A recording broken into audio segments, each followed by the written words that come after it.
આણંદના વાંસકીલિયા approach રોડના resurfacing કામગીરી માટેનું ખાતમુહૂર્ત આણંદના ધારાસભ્ય યોગેશ પટેલના હસ્તે કરવામાં આવ્યું.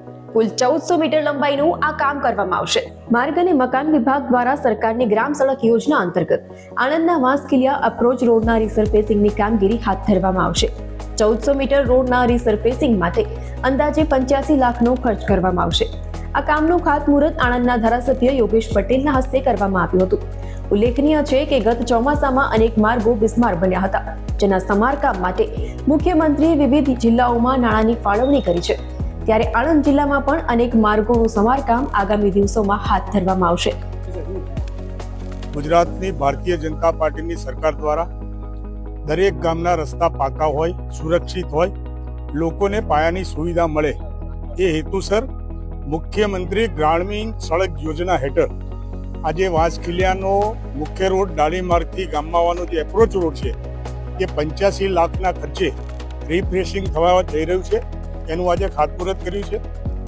ગામમાં નાના જે કામો છે એવા 11.60 લાખના જનોપયોગી કામોનું પણ આજે ખાતમુહૂર્ત કર્યું છે.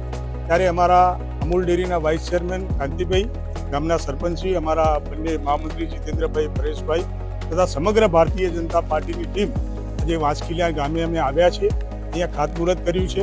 અને ભવિષ્યમાં પણ આ ગામની પાયાની સગવડો જેટલા પ્રમાણમાં વધુમાં વધુ અમે કરી શકીએ એ બાબતે સદાય પ્રયત્નશીલ રહીશું.